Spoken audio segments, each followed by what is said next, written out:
There we go. There you go. Okay, well, Barbara, welcome. Welcome, everybody. It's an enormous pleasure to introduce you all to Barbara Oakley, whom I admire profoundly, and I've had the fortune to meet with several times in different places in the world.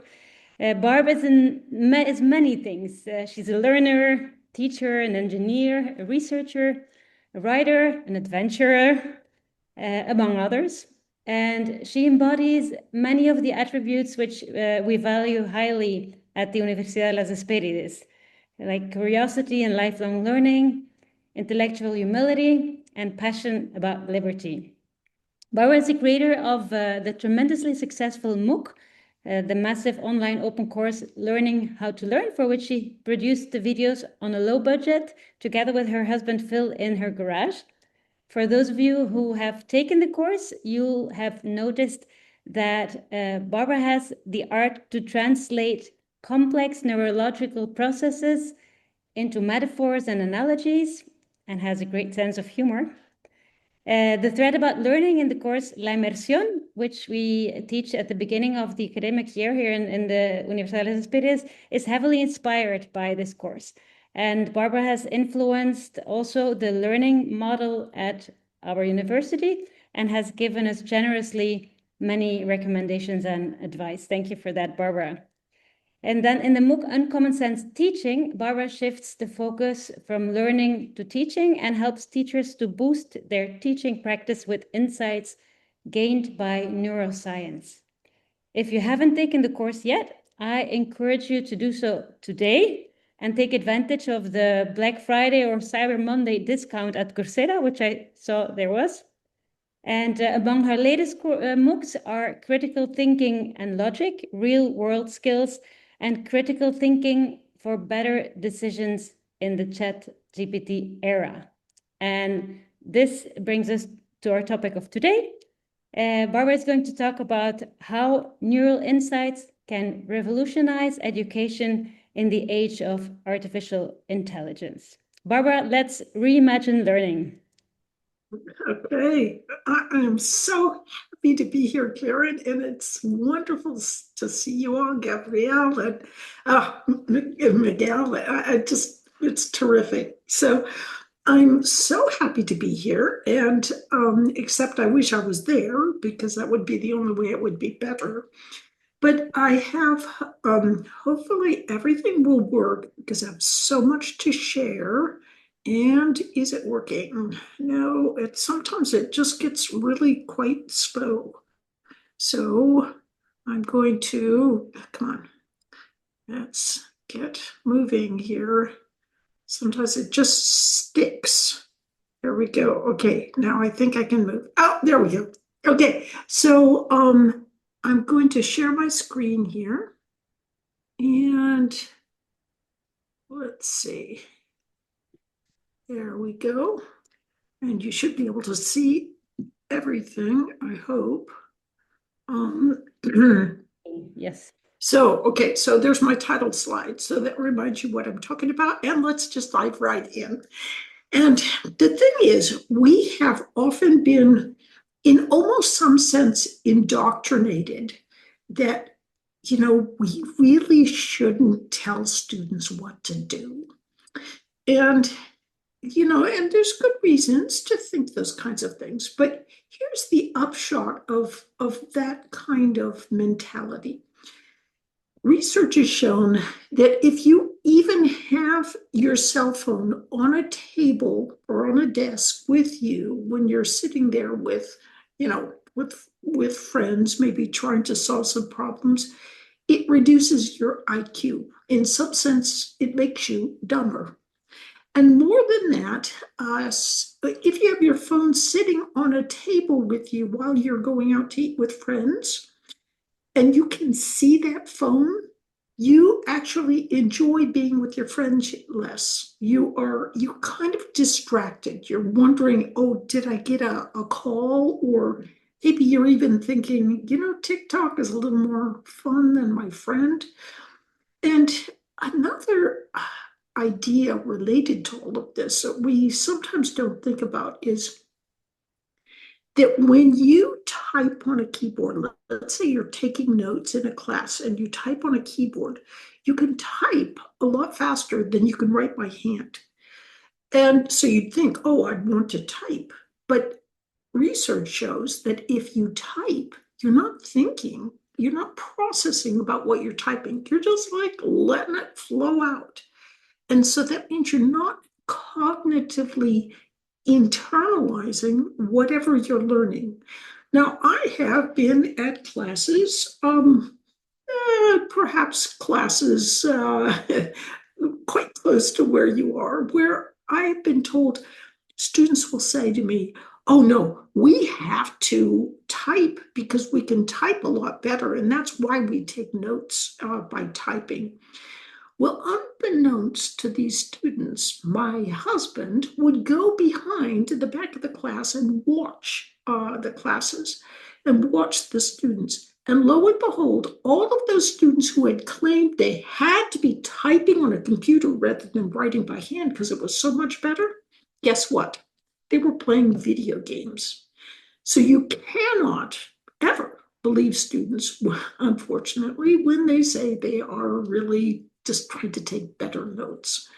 And in fact, one professor recently wrote an op-ed in the New York Times just basically saying, I told my class no taking notes with a computer, and in fact, no cell phone. And it turned out that not only was the average for the class one whole grade higher, but students were a lot happier with the class. So sometimes it does make me laugh because I'll be giving a lecture, and who will I see sitting there looking at their phone? It's it's not the students, it's the administrators. So the administrators themselves, I would like to point out, it's a good idea for teachers and administrators to put their cell phones away so they can set a good example. Respect is very important, and you are showing the lowest possible respect if you're there but not even paying attention. Now, a little bit about my background, in case you don't know, I think some of you may know, but I'm from Oakland University, which is in Michigan, and it's really cold there in the middle of winter, except right now I'm very lucky because I'm talking to you from Florida, and so it's very warm. But anyway, that's me in a typical winter day, getting ready for work. And the course I teach is Learning How to Learn. That's one of the many courses. And my co-instructor in that course is Terry Sinowski. And here's Terry going to work at a typical day job for him. He's in San Diego at La Jolla, California. And so that's one of the great things about online teaching is that not only can students get together from very different areas, but teachers can get together from very different places as well. Now, to my shock, I was invited to speak at Harvard, and I was totally a nervous wreck. And then I walked into the room, and I was even more of a nervous wreck because it turned out that the room was packed, standing room only, all around the edges. And as it happened, our one little course made for less than $5,000, mostly in our basement. This is like our expanded South Dakota studio that looks a little bigger because we used the pan version of taking the picture. But that that course, which I edited myself by and large, had on the order of the same number of students as all of Harvard's massive open online courses and online courses put together, made for millions of dollars with hundreds of people. And what this tells you is that people around the world are starved for fresh information about how we really learn. And that's what I'm going to be sharing with you today. And you might be surprised to see that some of the most important and common methods of teaching used today by schools of pedagogy are they actually cripple students' abilities to learn. But before I start anything about learning, I really want to point your attention to Attention is All You Need, which is a paper that kicked off the whole AI revolution. And this paper was published back in 2017. It's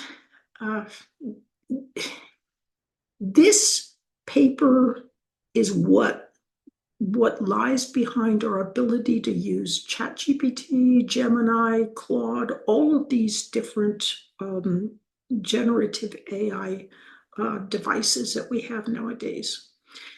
Now, this paper was published in the Neural Information Processing Systems Conference, which Terry Sinowski, my co-instructor, is the president of.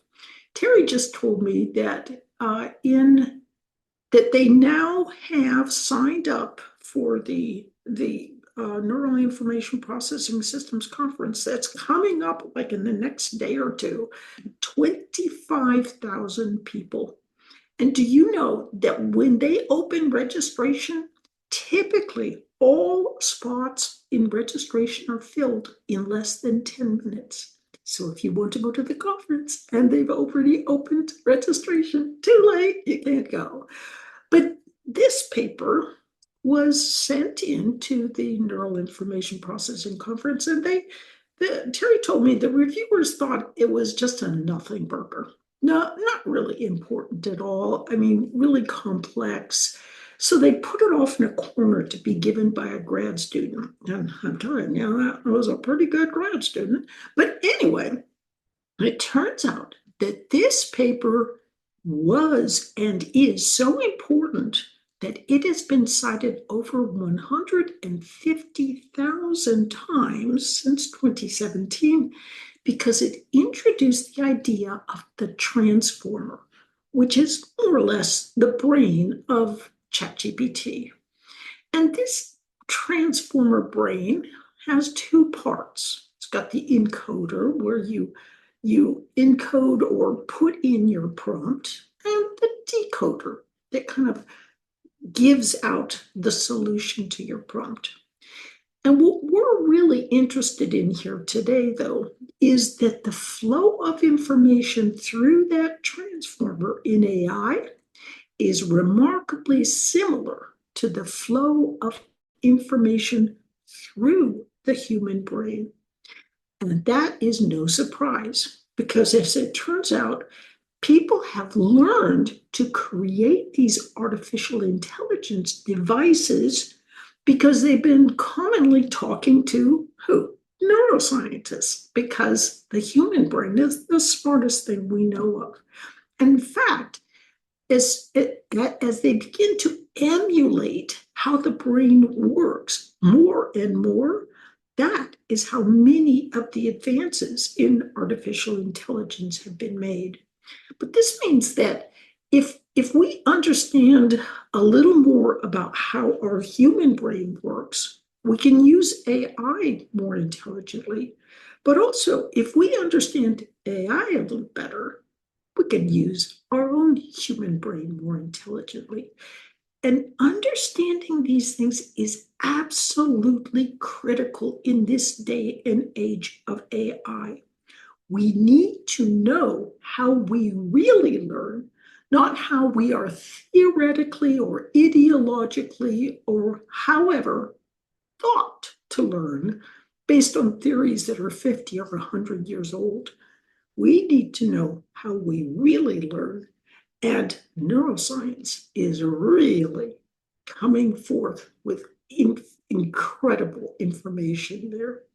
So if we look at how the brain learns, when you're learning something, you've got neurons in your brain. And what you're doing when you're learning something is you're basically connecting neurons. but we don't draw neurons all the time. We just draw them as dots. And then we draw lines connecting, showing connections between neurons.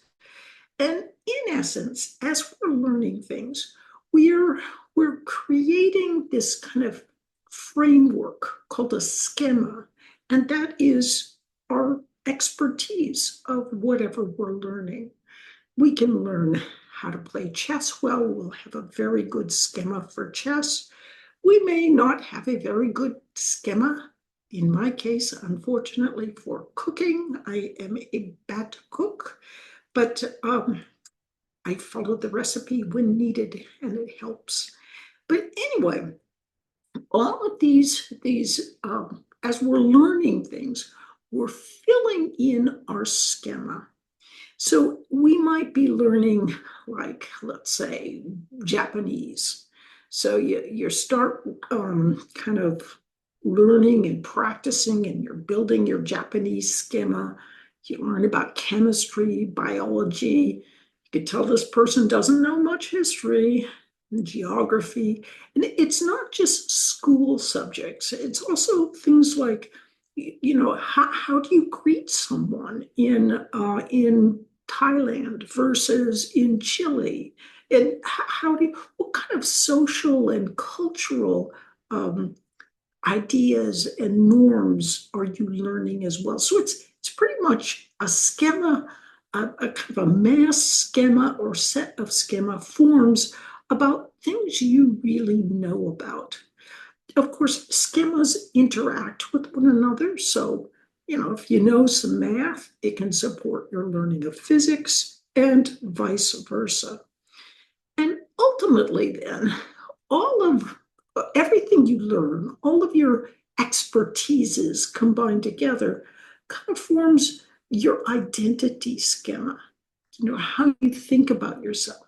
You may think of yourself as, oh, I'm really good at figuring out how a cell phone, how to use all the different apps on my cell phone.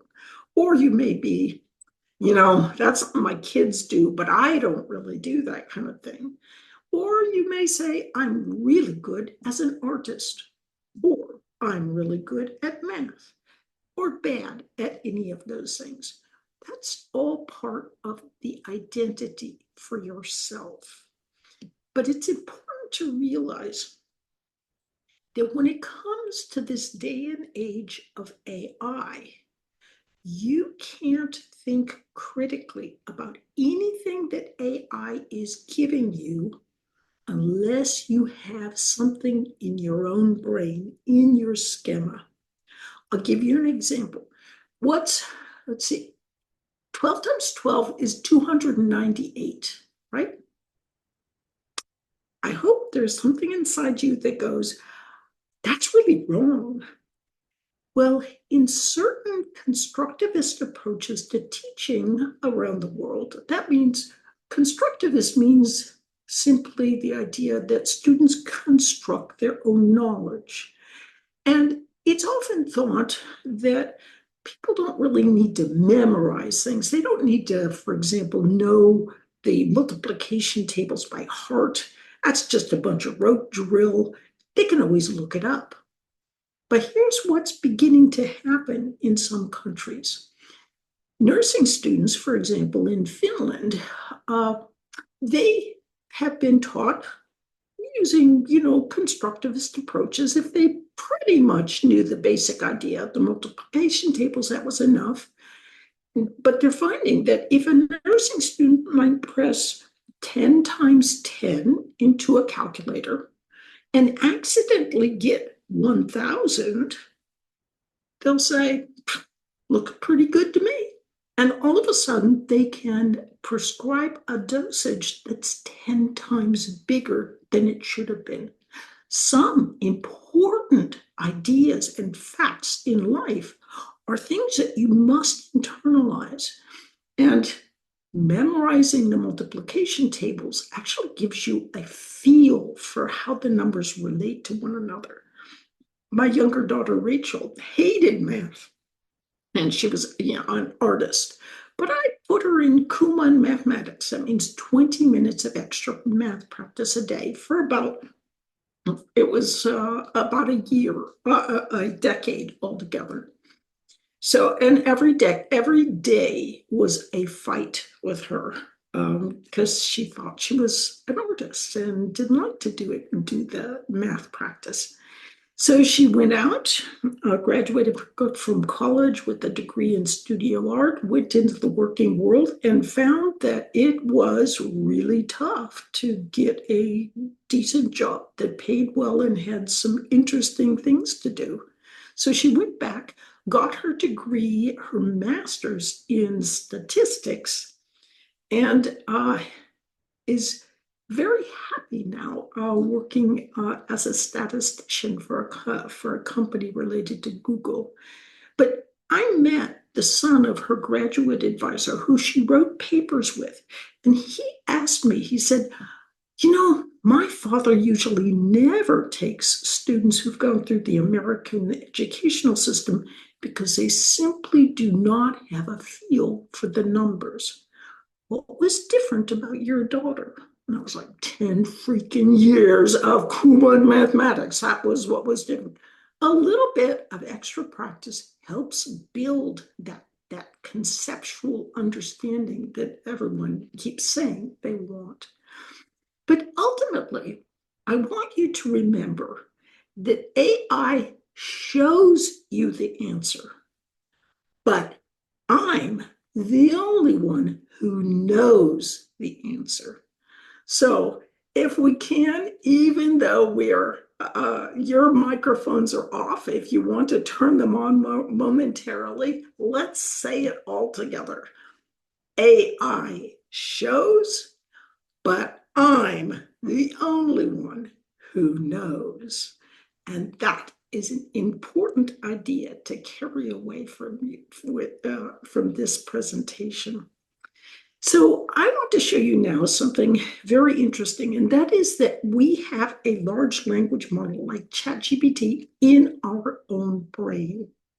Now, I had talked about how we connect together neurons when we are learning something, but I didn't mention that we actually can connect them using two different systems.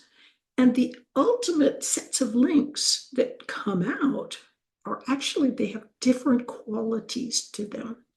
And I'll show you what I mean. So right now, you're taking information into your working memory, which is where you hold things, a little bit of information temporarily. And you put that information through your hippocampus weakly into long-term memory. This is called the declarative pathway. It is what you're doing right now, I hope. You're taking information, it's going through your working memory and your hippocampus into long-term memory. Notice that my hope is you've actually learned something this way, even though I've been sitting here lecturing to you. If I had come in and I'd said for the first 10 minutes, 15 minutes, okay, now I want you to all sit together. We're going to go into great breakout groups, and I want you to discuss what you think learning is. And then we're going to come out and we're all going to see what everybody else thinks about learning. You know what? We would have just wasted about 20 minutes kind of going over things that people already know and not really learning much that was new. So me presenting through this declarative pathway, which is what I am doing right now, is actually a viable and very important way that people learn. But there's another way that people learn, and that's through that automatic basal ganglia pathway. That's the pathway of habits. And this pathway is it's when we do things without even knowing what we're doing. For example, have you ever gotten into a car or gotten on your bicycle and you go home, and then when you get home, you're kind of like, how did I get home? Because you didn't even think about getting home. You just got home. That's that habitual pathway. You've gone home so many times that you can just do it almost automatically in your sleep. That's this automatic pathway. So even when I'm picking up a glass of water and I swallow, I'm doing it using, it's not like I haven't picked this up and swallowed thousands of times before. So I can do it automatically without thinking about it. But you need both types of links in order to be able to learn effectively. The thing is, if we look at this from a slightly different perspective, we can think of it as, see this blue box, that's our declarative pathway. If you think of it in terms of Daniel Kahneman's thinking fast and slow, that blue declarative pathway is the slow pathway. And the orange pathway, that automatic pathway, that's the fast one.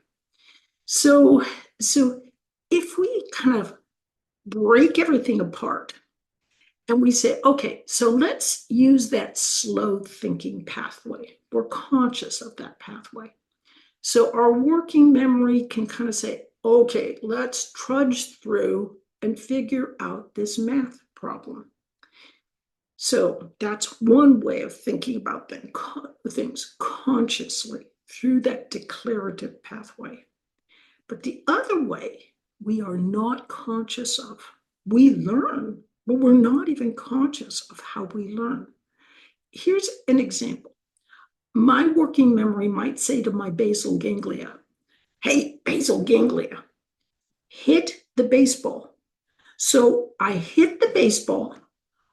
I see which way the baseball went, and I'm learning how to hit the baseball in the right direction, but I have no conscious awareness of how I'm learning to hit that baseball. It's like that system is magic. I hit it over and over again, but it's not like math where I'm aware of the steps I'm taking. Instead, I'm doing something, but I'm not sure how I'm doing it. I'm not conscious of it. What is the magic behind this basal ganglia system? It is a deep neural net. And not to say there aren't neural nets elsewhere, but this one we're becoming really aware of. And what happens is when you hit the baseball like the first time, the signal moves through that set of, see, each one of these circles is a neuron. Each one of the lines is a connection, like the axon, dendrite, dendritic spine, between that neuron and the next neuron. So I hit a baseball again, and I hit it again, and I'm strengthening some of these connections, weakening other connections. And this set of neural links that I'm using to learn how to have this motor skill of hitting a baseball is, it's called a value function. And this set of links in our brain is actually very similar to how large language models like ChatGPT are trained. But you might say, now, wait a minute, though. You just showed us how to do something with motor skills, but the basal ganglia goes far beyond just motor skills. It is, in fact, how we learn to speak our native language. That basal ganglia is so like our little granddaughter, who's so adorable, and she speaks Spanish and English, and she laughs at me when I try to speak Spanish because I have such a terrible accent, and she knows it, and she's only like 2.5 freaking years old. But anyway, when she says, mama, mama, my daughter gets all excited. Mama, she said, mama. And she rewards her. And that indeed is how my little granddaughter starts learning how to learn to speak a language. In fact, This system is very powerful in infants, toddlers, youngsters, but it recedes some. It's not so powerful as a child gets older into the teenage years. Then this more flexible, conscious, declarative system becomes stronger, while that basal ganglia system kind of recedes a little.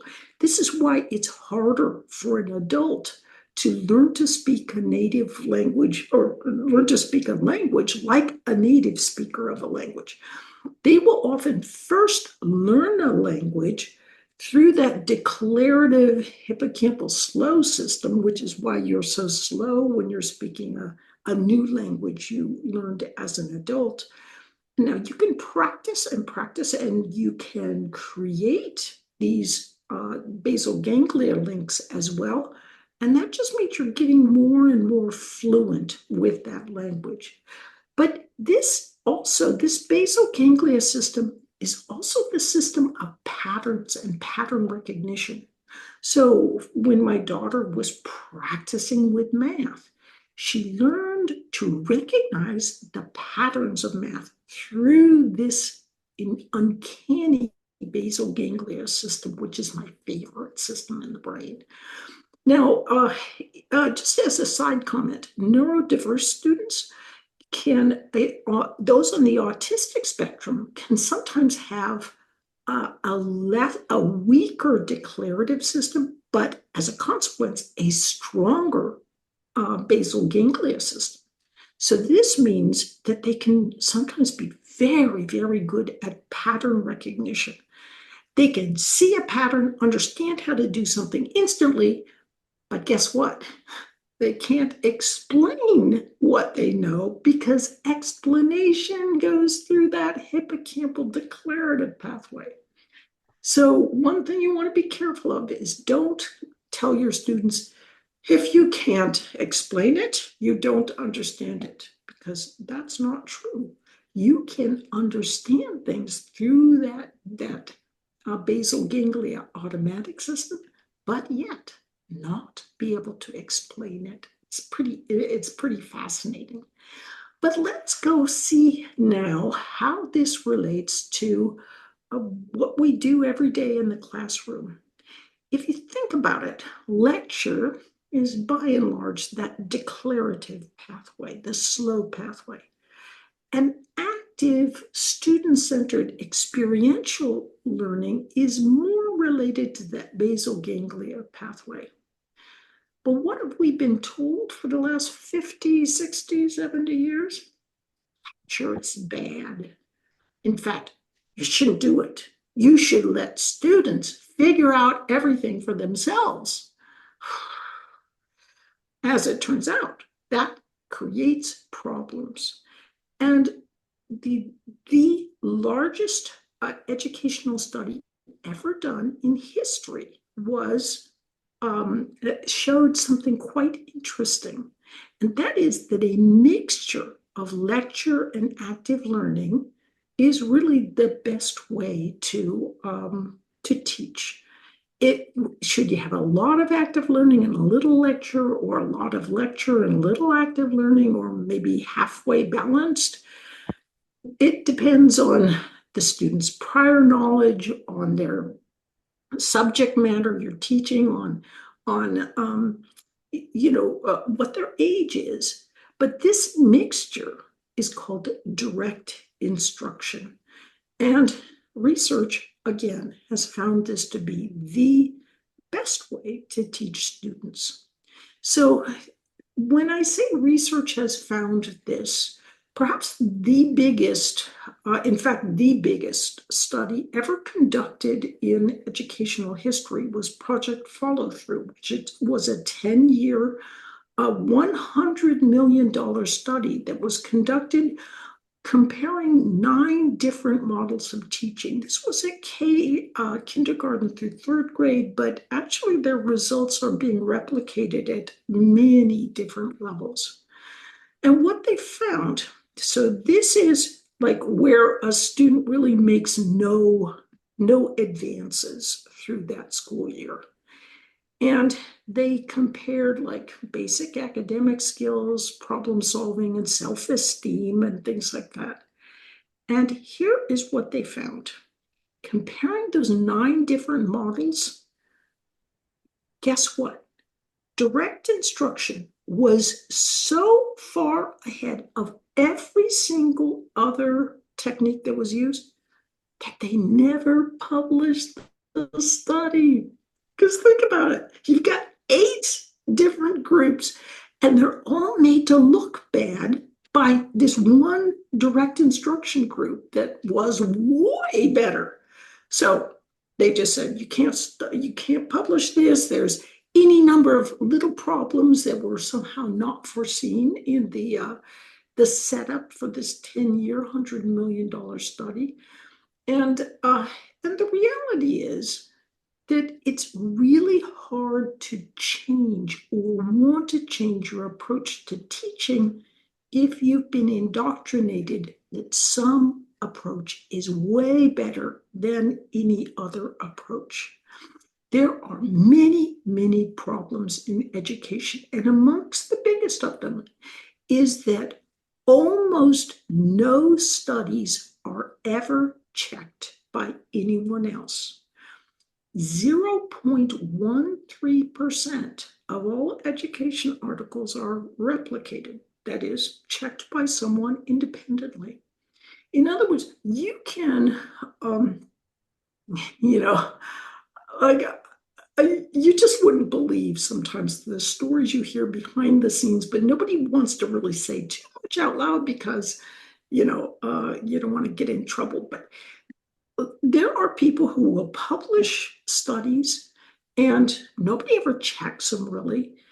But it just so happens that it might promote a product that this particular author is really making a lot of money from, but it's kind of hidden because their name isn't directly as a supporter of this product. And there's a lot of times, even in this 0.13% that are replicated, half of them are replicated by guess who? The graduate students of the people who originally did the study. So what are they going to find? My graduate advisor did a terrible job. Think they're going to find them? And then many studies are simply surveys. My students loved how I taught guitar.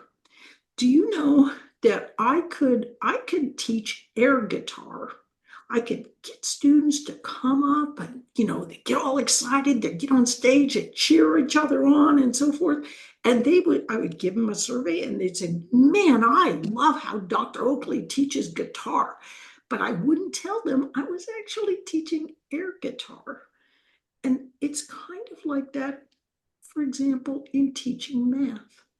Many of the surveys that show that students love a teacher's approach to teaching just mean they're having fun in the class, but it doesn't have anything necessarily to do with whether they've actually learned any math.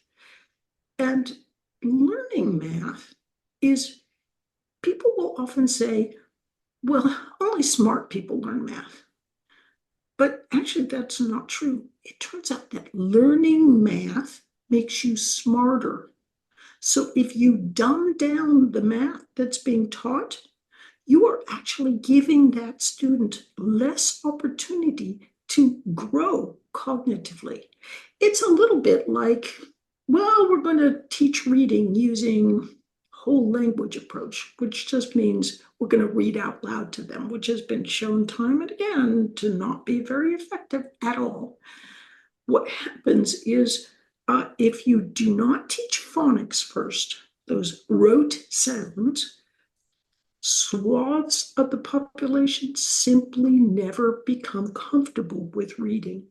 And you've really diminished what is possible in their lives as a result.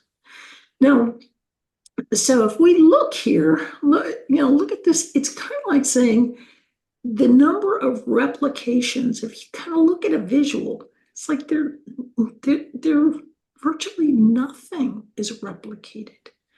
And that is really a problem. In fact, I would say to you that much of education today is in the same situation as medicine was 200 years ago when they were still doing bloodletting and cupping and so forth. A lot of it is not scientifically validated.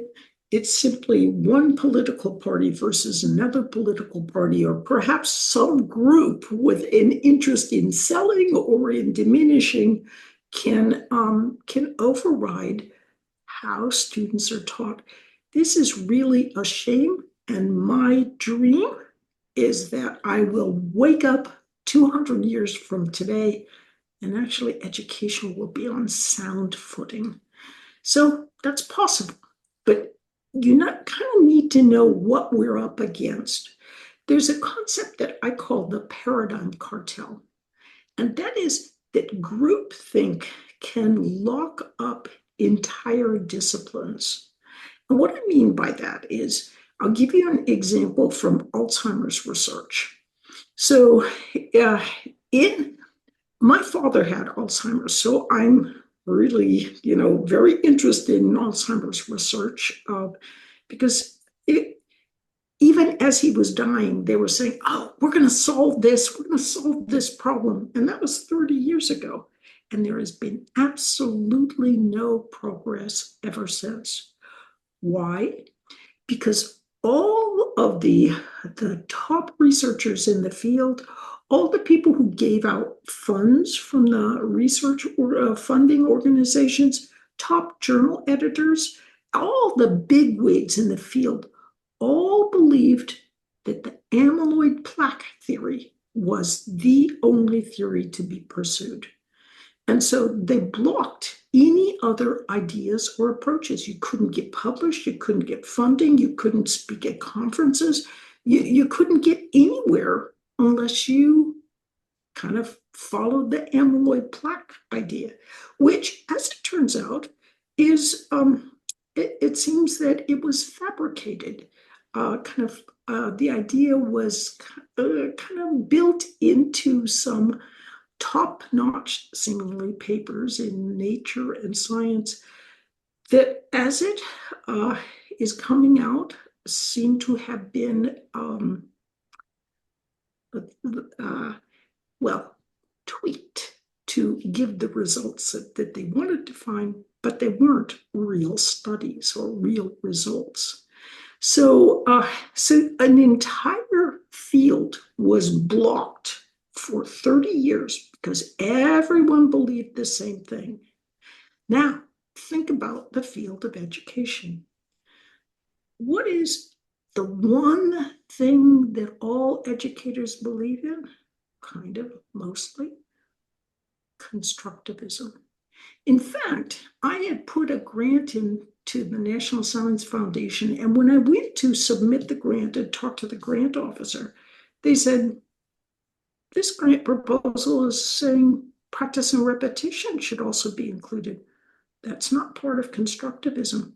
Don't even bother to turn in the grant proposal."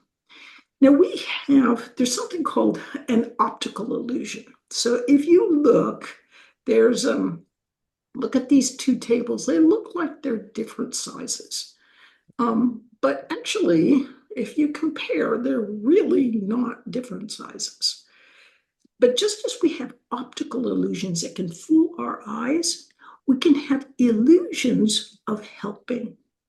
And those illusions of helping can we see them everywhere in education. I studied this area. This is an edited book I put out with my colleagues from Oxford University Press, also a paper in the National Academy of Proceedings, the National Academy of Sciences. I mean, pathological altruism, that means kind of like the road to hell is paved with good intentions, can be found virtually everywhere in education, because education has really nice people and it's easy to hoodwink them. And perhaps the biggest hoodwinking, if you might consider it that, is the idea of student-centered learning. Doesn't that sound wonderful? I mean, students create their own knowledge. They're so nice. It's so simple. We can even teach calculus. They'll learn it themselves because, the students make their own knowledge. But the reality is that student-centered learning is more like this. I mean, students actually don't know anything. They know very little, and you want to be able to build on what they know. But it's good teacher guidance that allows for this learning to take place. Even when you use the term student-centered learning, what are you doing? You are demeaning the extraordinary value that great teachers provide. So I will mention as well, I kind of have to bring this out, is just the idea that safe spaces, when we say that we're going to be in a safe space, so we're going to teach in a way that's going to make everyone feel safe, that actually means that you're creating an unsafe space, because as soon as you say we're creating a safe space, then you don't know what you might say that could potentially be unsafe for somebody else to listen to. So you tend to just be quiet. So I do have to put a little blurb out for our latest course, which is Speak Freely, Think Critically. And I actually, Karen, if you remind me, I can send you a link, a special link that will allow you to see the whole course for free. So, so there is something called the Flynn effect, and that is that they found that IQ scores, in some sense, intelligence has risen in the last century from the 30s through the 70s. And, people wondered, why is that? And they found that it was because of good teachers and good teaching. Having an education really mattered, really helped to make you smarter. But from the 70s onwards, guess what? IQ scores have been going down, and there's lots of research that shows this. And why? What happened in the 70s? Well, in the 70s, that's when calculators first came out. And that's when calculators weren't the problem. It was the idea that you don't have to remember things. You can always just look it up. But you can't, because if you're to think critically about what's in AI, it's got to be in your own brain. So also during that time when IQ scores began to decline, everybody went around saying, oh, we're teaching about learning how to learn, and we're teaching critical thinking. But when you would dig deeper, those were just buzzwords. Because, for example, at a university I shall not mention, I was asked to, I made a course, and I was asked, would you like to have it listed under critical thinking? I said, well, gee, sure, but what's the definition of critical thinking? So I know if my students are actually getting that. They said, oh, we don't have one. You can just check the box. So it was just, kind of uh, just a facade of a way of making it look like deep thinking was going on when it actually wasn't. Now, if you remember this, I just want to step back a bit. When we are learning declaratively, so that's that hippocampal kind of learning. Turns out there's a little part of the prefrontal cortex there that's always watching to see whether you're doing something a lot of times. And if you do it a lot of times, it will lay these other links from the automatic system. So, like if I first learn how to type, I lay down declarative links, and they're very slow. But when I type a lot, then I develop these automatic links, and I can type really, really fast. So, so one thing I just want to make you aware of is sometimes in national curricula, they'll talk about knowledge versus skills. Well, I would ask you, where's knowledge? Where's skills in the brain? There's no such thing. So when national curricula are making this point of, oh, well, this is in knowledge and this is in skills, there's no such thing in the brain. There are only these differences of starting with declarative, practicing a lot, and then becomes something that's a more of an automatic skill. And this is not captured at all with this differentiation between knowledge and skills. Also, sometimes knowledge is used, that term is used to um, demean having factual knowledge at your beck and call. In, in the US, they decided, hey, guess what? It's not important in history to memorize dates anymore.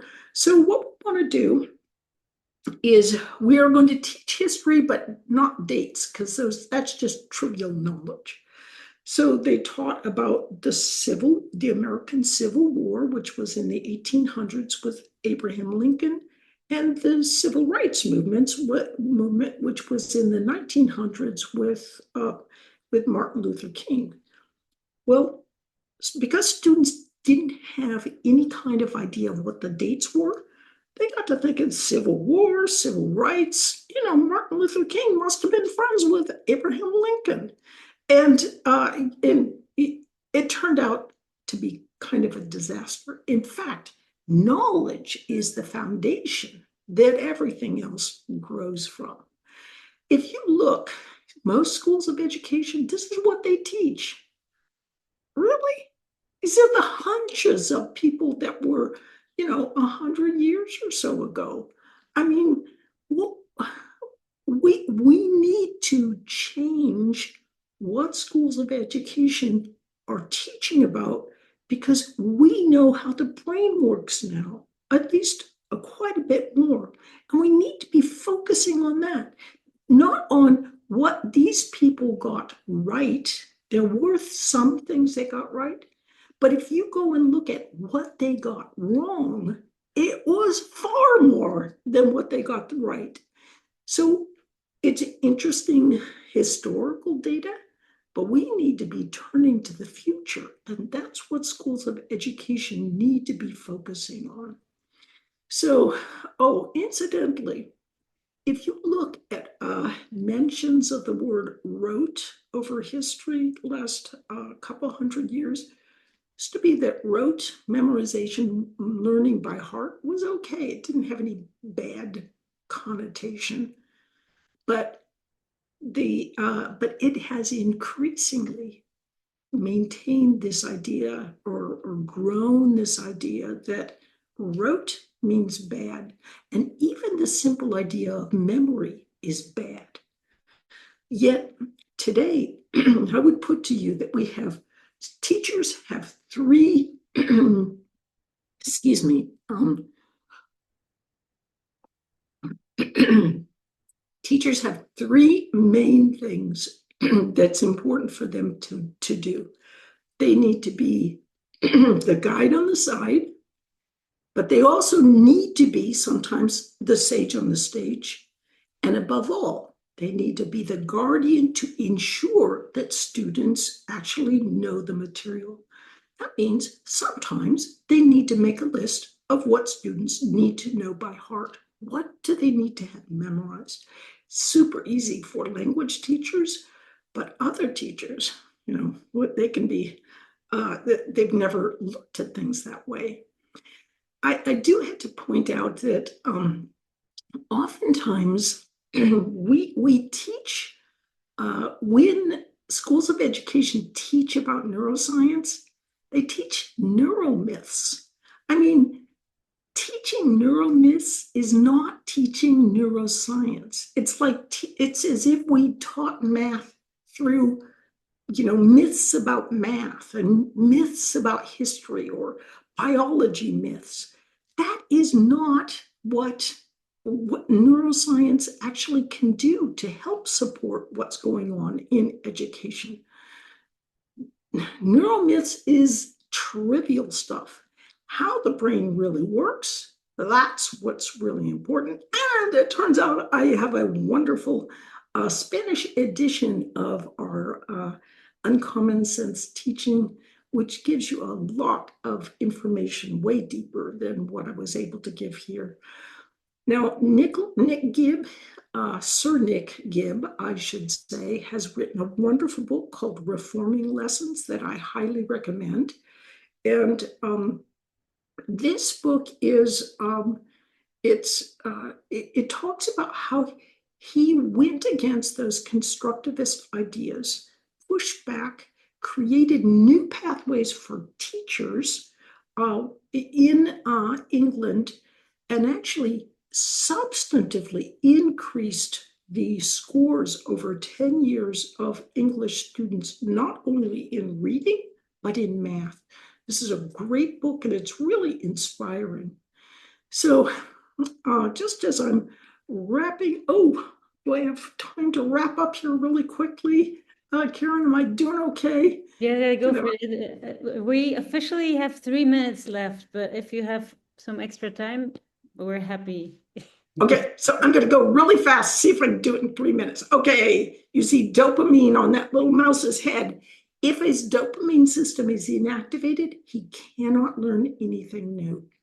And so dopamine's really important. And this relates as well to scaffolding, that is kind of preparing and giving the material in small chunks. And ultimately, if we think, we're thinking about, well, remember, we have our little working memory here. Our working memory actually has 4 pieces of information on average that it can hold.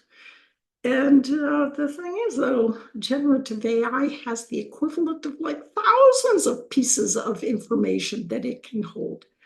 So keep that in mind as we go a little further. Now, have you ever noticed you'll get out of a car with GPS and you can like take your cell phone and kind of see what direction to go in? We as teachers kind of need to be supplying the direction for students. And what I mean for that is like when I was earlier talking about that schema and sort of all the neural connections. Actually, there's 100 trillion neural connections in the brain. All of these connections mean that when students are trying to figure out a problem, they often really don't know which way to go. It's much worse than just GPS. Which way do I point my phone? There's tens of, actually hundreds of thousands of different directions, so to speak, that you can go in the brain. Does a teacher want you to connect this to that or what? A lot of times when you just set students down and say, figure something out, it is really difficult. I mean, it took thousands of years for millions of people even to figure out the concept of the zero. So a really good way of teaching is to ask a Socratic question, just kind of like a pointed question. What that does is that narrows the field of like what a student should be looking at or thinking about. You might say, look at that 3 over there. What does that mean? And the student will kind of be looking, but notice that they're looking around in a much more restricted area in neural space, and they can more easily see what you wanted them to connect together.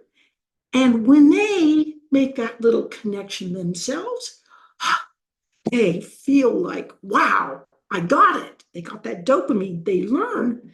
They think it's all them, but it was actually you who was the great teacher that led them there. Notice the difference between like when you're kind of putting things together a little bit yourself versus simply memorizing something. Sometimes you just need to memorize, like vocabulary words in a foreign language.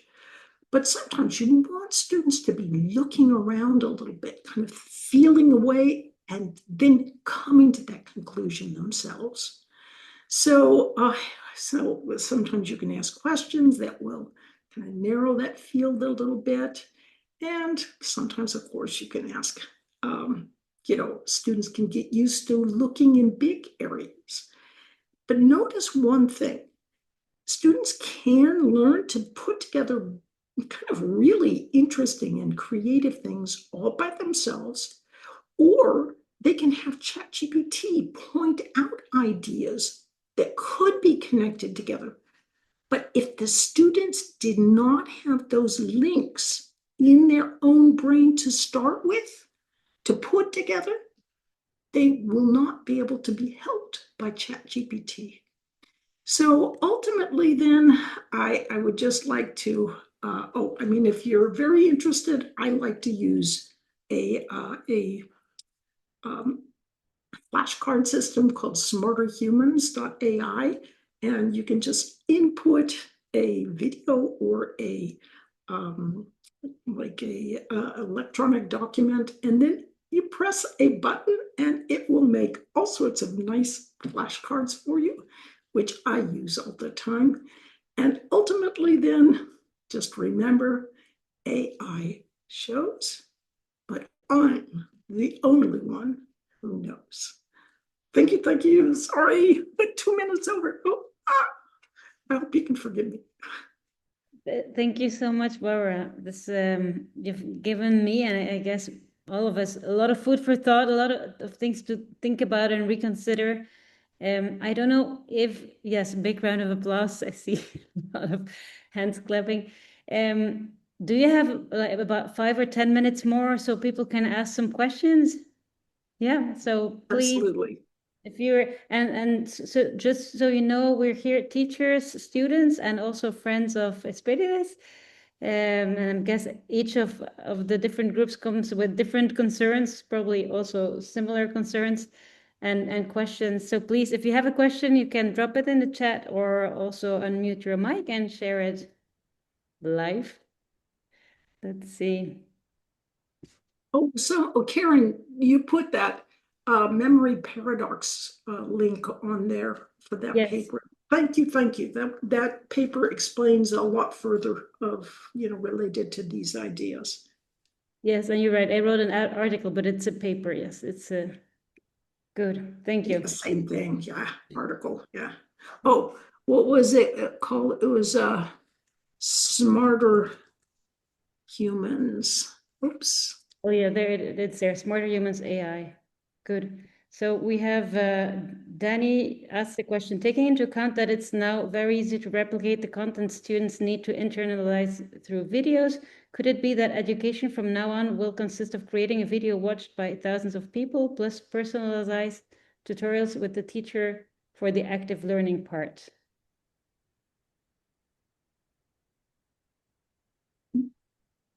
None of that tests to see whether the student has internalized the knowledge.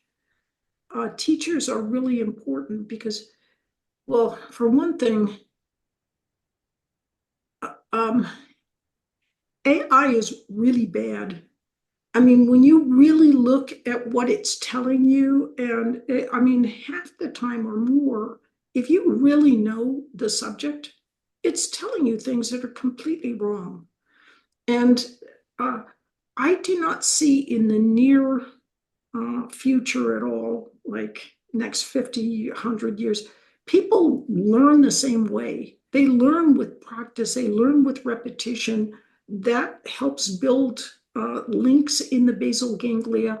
They also learn through that declarative system to kind of slowly figure things out. And you just, that system's not going to change. So we're going to need to test students. Testing will be even more important than it ever was before. And I think people have been so indoctrinated into the idea that testing is really bad. that they don't know what to do now that we're in this age of AI. And it's like the obvious solution is, well, you test. You test when people are sitting in front of you and you know that they're not allowed to get onto AI. In India, there are entire banks of classrooms where you can't look at the adjoining cubicle, you can't get on the internet, and they are truly able to test whether a student has internalized material. So I think we have to be really careful. We are super lucky because I am from an era where I had to learn the material. I couldn't take the easy way out. And now when I use AI, I love it. I have a lot of fun. I really think critically about it. Um, and I get a great deal of value out of it because I know how to think critically about it and I have internal expertise. I can't tell you how many times I've taken AI and it will tell me stuff that superficially looks good and is completely wrong if you really know what the material is about. So we still have to keep learning in the old way, and this means that we still need teachers who teach in the old way. And if you're looking for good jobs, I think being a teacher is one of them. There's another question by Carmen. Carmen, do you want to read it Yes. out loud? Hi, Barbara. Thank you. I have many questions actually, but I guess maybe this is the most important one. Yeah, what kind of assessment or assignments do you recommend? You already said that testing is gaining popularity, but in terms of active learning, what are the sort of exercises or activities that you think help people learn more, especially in the age of AI? You see, that's a hard question to answer just because it can vary so much between different subjects. Um, and you know, the the main thing is to be asking questions to figure out, for example, when I create a video, I will often spend an hour, sometimes a couple hours, creating one multiple choice question that I feel really covers the key ideas of that video. It might be an 8 or 9 minute video or something. And it's pretty amazing that if I go to AI and I ask it to help me create this question, this multiple choice question, most of it will be completely wrong. I have to really, really work with it to actually get it to, for one thing, ask a question on something substantive, not just some, what's the number of neurons in the human brain? 86 billion. Who cares? I wanted to have substance. And so it takes quite a while to devise these kinds of things. But I've kind of gone off on a bit of a rant. Carmen, bring me back. Is this answering your question, or dig a little deeper if you can to help me so I can answer better? Yeah, it's mostly for teachers. Like, how do you think we can design assignments and also tests that are good? And you said that you really have to think about the questions that you're asking. Um, yeah. So we're often taught to write these things, called course objectives. It's sort of like what a person is supposed to come out of the course actually having learned. So, and it's supposed to be this, mixture of Bloom's taxonomy, high level, low level, and so forth. Well, here's my dirty little secret. I never approach things that way. I don't put together course objectives. I put down what are the key concepts that are being taught in this course? What should students know? And then based on that, I will start devising tests that that test on what I really wanted them to know. What I would love to do, and what I think I would start doing in maybe my next course, is create some good flashcards that cover key points in the course. And I don't know what it is, but people often have a real bias against flashcards because it's kind of like, well, you're just doing the same thing over and over again, and it's rote. But it turns out that hearing the same thing over and over again can actually really help you internalize. That's how the brain learns. If it's this way this time, but a little bit different that time and a little bit different this time. For example, if you do, I love Socratic questioning, but it doesn't allow you to just practice in the sense of get those fundamentals internalized within you. It's learning. Part of learning is like learning how to play a song beautifully on the piano. You don't, the song goes in a sequence, and certain things you just have to have that piece of knowledge. This one follows this one follows this. And so using flashcards helps you really get important learning blocks in your brain, and that can help you think more critically. So I suppose what I would do is if I was creating a course, and I hope this gets closer to the answer to your question, I would create a set of key concepts, make sure my test questions had those key concepts, maybe even create some flashcards that students could do, and using that one smarterhumans.ai and probably other flashcard systems, you can actually kind of see how many practice sessions you do at a time, how successful you are. So it's like gamification and so forth. So then I would use some of the Socratic questioning that is possible, like on Coursera, or even through Gemini and some of the other learning platform or foundational large language model platforms. So I think that's how I would approach it, but I wouldn't be scared that learning is going to change overnight, because how the brain learns is going to remain the same, unless you start watching Severance, and then you'll start getting other ideas. Barbara, just a question about this, a couple more questions in the chat, but quickly, what would you say about memorizing and the importance of understanding what you're memorizing, and maybe some of the adversity towards memorizing is because often we memorize without really understanding what we're memorizing? That's a great question. Poets will sometimes say, memorize the poem and you will understand it more deeply. It all depends on what sort of how you're approaching it in your mind. When I would pick out key problems when I was studying electrical circuits, for example, there might be 5 or 6 key problems that exemplify different aspects of circuit analysis. What I would do is I would look at the problem. I would see if looking at that kind of whispered to me, what's the first step in the solution? Once I would see the first step, that often would whisper to me the second step. Like intuitively, I knew what the second step should be because I knew what the first step meant.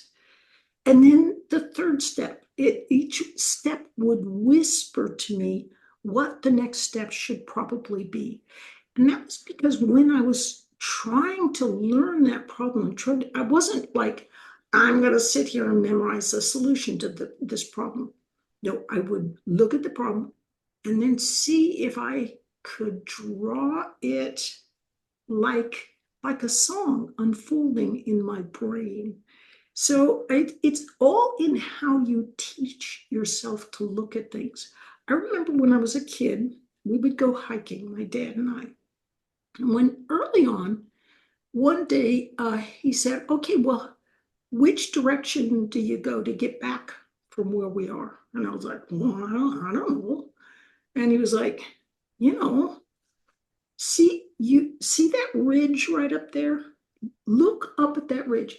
Always be looking at where you are so that if you have to find your way back or you're trying to find someplace, you know where you are in relationship. That was really a mind opener for me. And from then on, through the rest of my life, I always kind of keep an eye out on, like, what's that tall building here? You know what? Where am I framed with things? Similarly, a little mental trick of, yeah, but what does this mean? Or what's the next step here? If you teach yourself to be thinking along those lines, not just, okay, memorize this and then this and then this, that's how I memorize the problem, it can really help you. Now, on the other hand, when you're memorizing vocabulary words in a foreign language, sometimes you just have to memorize the list, but it can be helpful to, instead of having,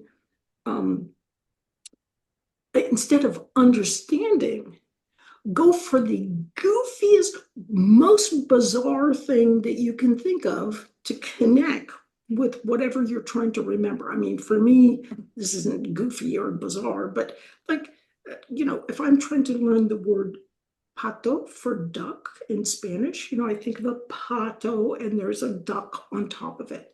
So I'm actually doing sort of the opposite of what I'm doing with trying to understand and remember math sort of things, in that I set up really goofy relationships to memorize vocabulary words. Thank you. Yeah, I remember you do that for people too. Thank you. Will, would you like to share your question? You have several questions and reflections in the chat. Okay, I will. Hello, Barbara. It was a pleasure listening to you, and it was super refreshing and so counterintuitive to what everyone's used to here in education. So it was wonderful. A couple of the colleagues were commenting. I was really the question I was making was that I was surprised to see the constructivist movement had effectively claimed the authority to define what is science, which has been absolutely terrible, right? In education, I mean, a remarkable and intimidating achievement. And I was wondering if maybe you could tell us a bit more on why do you think this happened? How did this political and academic strategy succeed to the point of crowding out other approaches to education? Because it's really scary when you think about it, that this goes from kindergarten to PhDs, right?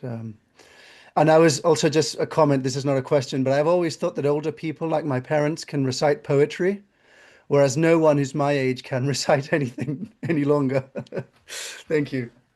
Yeah, it is really kind of, it's almost sad in that, but there is hope, because I know our older daughter, she uh, she just loves poetry and she memorizes poems. But she can still, and I kid you not, she can at the drop of a hat recite a 20-page poem that she memorized when she was like 8 years old.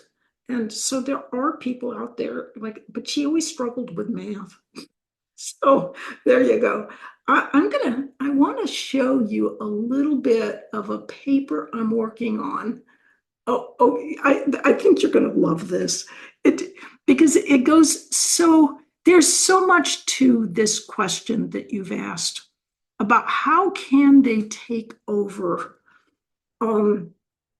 So here, this paper is called, hopefully you can see it. It's called The Non-Falsifiability of Constructivism in Mathematics Education, but you could do it in any other. So this is what I'm working on right now. And the thing, part of it, I think part of the appeal is that it just sounds so good, doesn't it? I mean, actually, to say that students construct their own learning is not a falsifiable premise. I mean, they got to do something to get some stuff in there. But what I found is actually if you go all around the world, which I have done, in fact, I'm just back from getting deep vein thrombosis on the final flight from Dubai to Boston. And there's a whole taxonomy that they have of immunizing explanations. So, they will, like in Taiwan, they did constructivism for around 6 years. And it was just the results were so horrific. And they had mainland China right next door to compare with that they dropped it. But they still used the verbiage to sound really good because I think it's, and they actually say this in papers. It's kind of like, well, we got so many great things from the West that were imported as far as technology and medicine and so forth. Well, education must be good too. So they imported it willy-nilly and found that actually it didn't work as advertised at all. But anyway, there's a taxonomy of explanations that constructivists often give. They'll say it wasn't implemented right, or that if tests were failed, well, it was just, because the students were really learning at a deeper level. There could be the class sizes were too large, or the country was too poor, or there's actually a whole taxonomy that I've developed as far as what are the excuses that are commonly used, what are the rhetorical patterns, and you will see it's absolutely unbelievable. It's kind of like, well, there's this thing called science, but we shouldn't be using that because this is different than science. So it's like some people just have a natural understanding of constructivist approaches. So anyway, this is the paper I'm working on, and where I'm really kind of tackling right now. Let's see if I can get you just so you can see where I'm going with this where is it? Where is it? Come here. Yeah, it's so funny because like they have a neuroscience paper that tackles why constructivist approaches are so much better, and it's like they get the neuroscience all wrong. So it's kind of a sad thing. Oh, now here it is. Okay, see, here's this just real quick. This is a very good sort of analysis right here of what should happen in direct instruction. You kind of have lecture mixed with activities and so forth. But the way constructivists will often define things is that they'll kind of say that you only really learn when you're doing activities. So willy-nilly, what was this, which is really a helpful approach, starts to look like this, all active learning, because they keep giving you the impression that active learning is the only time that it really happens that you learn something. So anyway, right now I'm just working on this. There's a false dichotomy of passive versus active learning. And, there's just so much wrong in how, like, there's a very famous paper, and then I will promise I will shut up, by Freeman et al. From 2014, published in the Proceedings of the National Academy of Sciences, where they said that basically it was educational malpractice if you didn't use active learning in the classroom. And so everybody quotes that, but what they don't quote is that he defined active learning is that the instructor uses at least 10% of the time using clicker activity. If you did just that, your whole class is active. So people read that kind of paper and they think, they don't see the fine print. They think the more active, the better, instead of, he could have titled that paper something like, add a little bit of active learning to your regular traditional classroom and you'll do better, which doesn't sound as sexy. So anyway, sorry. But if you'd like to read the paper, as soon as I get kind of more in shape, just send me an email if you would like to be a beta reader. I would love it. And a quick follow-up on the poetry before I turn to you, Lara, and that might be our last question for the session. Poetry, Barbara, why should we, if we should, memorize poetry? Oh, why should we memorize poetry? Should we? First of all, should we? What does it to our brain and to us as human beings? And why, if you think it's important, why is that? Oh, what a beautiful question. Okay. So, hang on. I have to find this. Let's see, where's my come here. I gotta find this paper because this one paper really kind of says it all. Come here, where is it? Oh no, deep unmodified. Okay, so let me see. Poetry. It's a You're keeping us in poetry. suspense. Oh, it's so cool. Did you know that poetry, it's thought that even birds and animals, they use forms of poetry because as Eric Kandel, the great Nobel Prize winning researcher said, without memory, we are nothing. And memory is so important. And it's thought that memory is how that poetry is a way that not only humans but also other animals use this kind of mnemonic way of formulating things. You can remember things so easily. And there's just this one paper I just stumbled across, and it was so dadgum good. And it was on poetry and how animals, not only people, but animals use, oh, there we go. Ha, ha, ha, ha. We got it here. Okay, so this is a preprint, but this is just, okay, so where's my, here we go. Why do we need to memorize poems? Well, obviously you were not in the generation that was forced to memorize poems, but this wonderful paper asks the question: do we think in poetic language? And as it seems, not only humans, but also many mammals, think in a kind of a way that allows them to remember things more easily. And I would highly recommend that you get a copy of this beautiful preprint. And if you revere poetry, you will revere it even more after reading this wonderful preprint. Okay, thank you. Okay. I will. And then, thank you, Barbara. Lara, would you like to ask your question out loud? Sure. So first of all, Barbara, thanks so much. I really loved it. I'm not in education at all. I'm actually working in energy, but I do have a neurodivergent kid.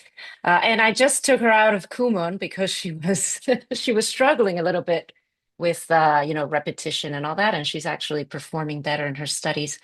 But my question was more on when these highly gifted and maybe neurodivergent kids really get it, right? Like they're using that unconscious learning method or learning path. How can they explain? So I've struggled with this as well at work. How can they explain their thought processes? And could perhaps AI be good to like sort of help us do that in reverse and kind of explain it? Because it's really challenging. The best way, because like you saw that that pattern of all the connected neurons. And it's not like, boom, this explains this, explains this. It's like all of these things are playing this role together. And Yeah. what I found is that the best way in these intractable circumstances to explain things is to use metaphor and to go and ask ChatGPT, for a metaphor for this idea you're trying to explain. And that is going to be, and it's poetry really, in some sense, but metaphor is one of the most powerful tools. What is going on with metaphor? Okay, remember how we had okay, one thing I didn't show, because it just like gets a little bit too deep into things, is okay, so let's see if I can get the share screen again. There we go. Okay. Now, here's this, just going to give you a little feel for it. So, and I can't do it that well, but a wonderful book that can give you a little bit better sense is called The Hidden Life of the Basal Ganglia, which is, I mean, if you're into the basal ganglia, it will really, it's just a wonderful book. And so anyway, see, you'll get this information coming in through here. What metaphor does is, see how there's all these, it's like each line here has the same number. Now imagine that instead of like, I don't know, there's like 10 of them in that line. Now imagine that it reduced so it was only 5. So what that's doing is it's reducing the dimensionality of the information that's being passed forward. In some sense, it's like you're seeing only a shadow of the full information. So metaphors provide a way of seeing a reduced dimensionality that can allow you to get a little bit of a sense of what is really happening in the true, in the thing that you're using the metaphor to explain. So I hope that kind of gives a little sense of that. But I think it does. yeah, metaphors are really, really cool. And so that's amongst the next papers that I've got in line. Now that I am traveling a bit less because I have, been told to travel a little less. So that just means I write more. So, but I am coming to Guatemala in March. Good. So, Thank you, Barbara. and I wish I could come to the Canaries too. Yes, Barbara, we would love to continue this conversation. There's more questions in the chat. Sorry for not getting to those, and many more questions we all have. So we will invite you to the Canary Islands to continue the invitation, hopefully, in a not too far future. And until then, thank you so much for talking with us, to giving us this great lecture, and for your generosity as always. Let's give a big round of applause for Barbara. Thank you. Thank you.